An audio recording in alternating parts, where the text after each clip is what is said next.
आपले तांदूळ भिजलेत हे बघा, डाळ पण भिजलेली आहे.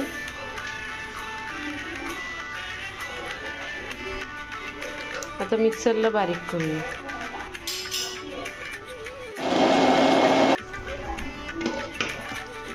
आपलं सगळं आता वाटून झालेलं आहे. मिक्स करून घ्यायचं, चांगलं 2-3 मिनटं मिक्स करायचं एकच डायरेक्शनमध्ये, म्हणजे चांगलं ते फ्लफी होतं, एकदम पीठ हलकं होतं. आता हे चांगलं हलवून झालेलं आहे. याला रात्रभर झाकून ठेवूया. आता आपण झाकून याला रात्रभर ठेवूया. बघ, पीठ आपलं झालं आहे रात्री ठेवलेलं आहे, म्हणजे मस्त फर्मेंटेशन झालं.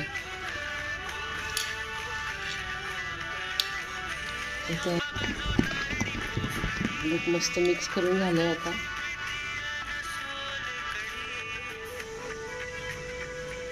चला आता आंबोळ्या करायला घेऊया. आपण काढून घेतलेलं आहे, थोडं पाणी घालायचं आहे, मिक्स करून घ्यायचं व्यवस्थित.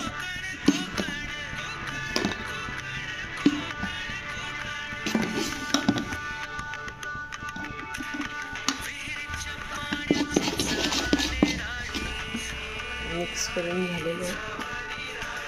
त्याच्यात मीठ घालूया.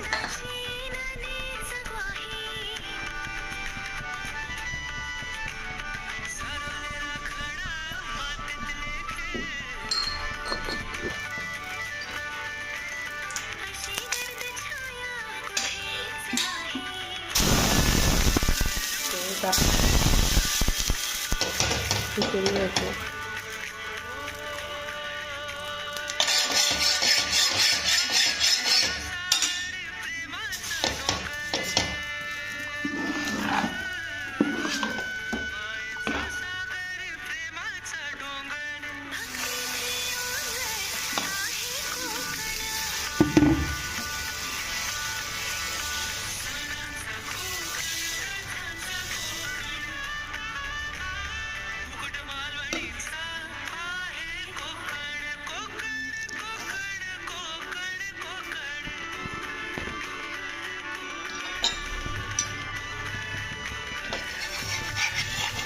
मस्त आपल्या आंबोळीला जाळी आलेली आहे.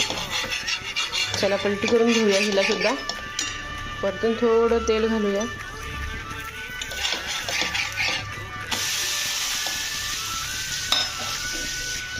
तर चला बघूया पलटी करून.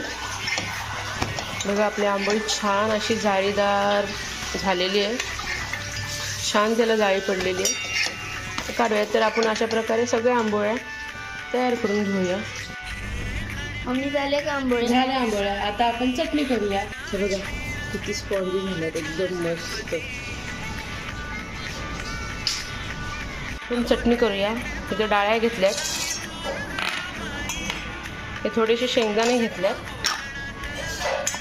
3 हिरव्या मिरच्या घेतल्यात आणि हे ओलं खोबरं. आता ही चटणी आपण वाटून घेऊया. आणि आपली चटणी छान तयार आहे. आता हिला फोडणी देऊया. चांगली तडतडू देऊया.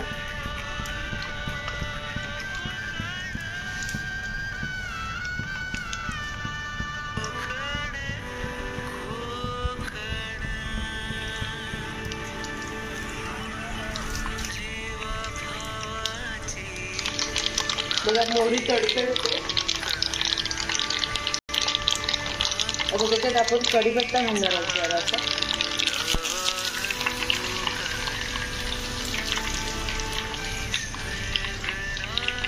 गॅस बंद करायचा आहे आणि त्याच्यात हिंग घालायचं,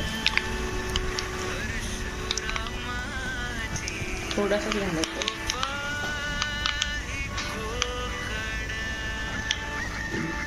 तर ही फोडणी आपण चटणीत घालूया.